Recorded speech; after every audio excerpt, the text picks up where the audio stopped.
حضرت عیسیٰ علیہ السلام کا واقعہ اسلام میں ایک نہایت اہم اور مبارک موضوع ہے جو قرآن مجید اور احادیث میں تفصیل سے بیان کیا گیا ہے۔ حضرت عیسیٰ علیہ السلام اللہ کے جلیل القدر پیغمبر ہیں جنہیں اللہ تعالیٰ نے بنی اسرائیل کی ہدایت کے لیے مبعوث فرمایا۔ ان کی زندگی معجزات، صبر، حکمت اور قربانیوں سے بھرپور ہے۔ حضرت عیسیٰ علیہ السلام کی ولادت ایک معجزہ تھی۔ اللہ تعالیٰ نے حضرت مریم علیہ السلام کو بغیر کسی مرد کے واسطے کہ حضرت عیسیٰ علیہ السلام کی ماں بنایا۔ جب حضرت جبرائیل علیہ السلام حضرت مریم کے پاس آئے اور انہیں بیٹے کی خوشخبری دی تو وہ حیران ہوئیں اور بولیں، میرے ہاں بیٹا کیسے ہو سکتا ہے جبکہ نہ مجھے کسی انسان نے چھوا ہے اور نہ ہی میں بدکار ہوں۔ اللہ تعالیٰ نے فرمایا کہ یہ کام اس کے لیے آسان ہے، اور اس طرح حضرت عیسیٰ علیہ السلام کی پیدائش ہوئی۔ ان کی پیدائش کا ذکر قرآن مجید میں سورۃ مریم اور دیگر صورتوں میں کیا گیا ہے۔ حضرت عیسیٰ علیہ السلام کی پیدائش کے بعد حضرت مریم علیہ السلام اپنے بیٹے کو لے کر اپنی قوم کے پاس آئیں۔ ان کی قوم نے ان پر الزامات لگائے، لیکن حضرت عیسیٰ علیہ السلام نے جھولے میں بول کر اپنی نبوت اور اپنی والدہ کی پاک دامنی کی گواہی دی۔ انہوں نے کہا، میں اللہ کا بندہ ہوں، اس نے مجھے کتاب دی اور نبی بنایا، اور اس نے مجھے نماز اور زکوٰۃ کا حکم دیا جب تک میں زندہ رہوں، اور مجھے اپنی والدہ کے ساتھ نیکی کرنے والا بنایا۔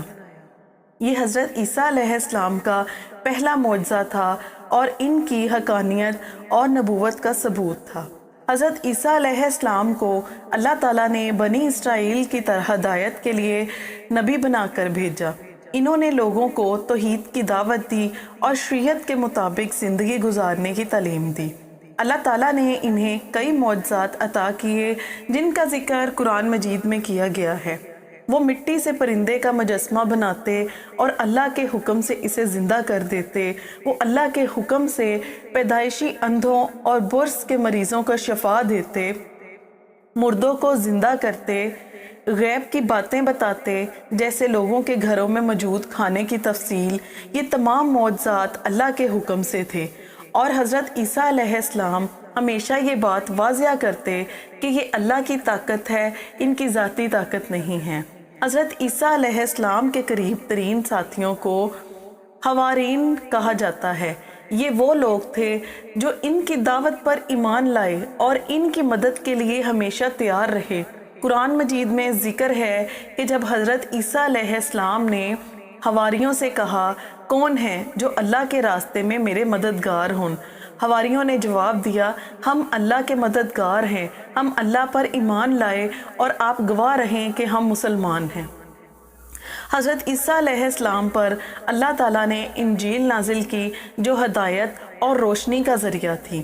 اس میں اللہ تعالیٰ کی توحید، محبت، رحمت اور عدل کی تعلیمات شامل تھیں، لیکن بعد میں لوگوں نے انجیل میں تحریف کر دی، جس کے نتیجے میں اصل تعلیمات مٹ گئیں۔ بنی اسرائیل کے سردار حضرت عیسیٰ علیہ السلام کی تعلیمات سے حسد کرنے لگے اور ان کے خلاف سازشیں شروع کیں۔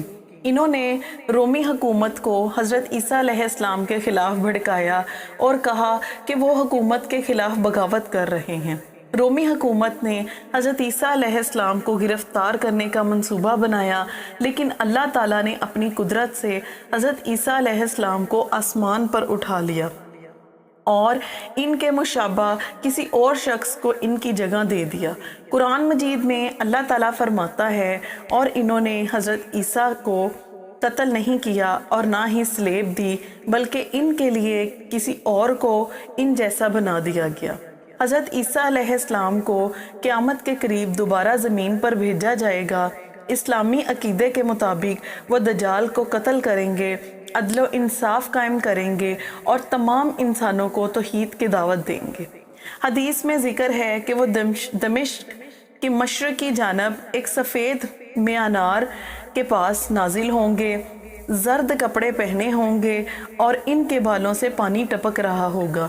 ان کی آمد کے بعد امن سکون کا دور ہوگا اور تمام لوگ اللہ کی عبادت کریں گے۔ حضرت عیسیٰ علیہ السلام کی زندگی ایمان، قربانی اور معجزات کی ایک مثال ہے۔ ان کی تعلیمات کا مقصد انسانیت کو اللہ کی طرف رجوع کرنے اور نیک اعمال کی طرف رغبت دلانا تھا۔ ان کی واپسی قیامت کے قریب ایک بڑی نشانی ہوگی جو ہمیں اللہ کی قدرت اور انصاف کی یاد دہانی کرائے گی۔ اللہ ہمیں حضرت عیسیٰ علیہ السلام کی تعلیمات سے سبق حاصل کرنے کی توفیق عطا فرمائے اور ہمیں دین حق پر قائم رکھے۔ آمین ثم آمین۔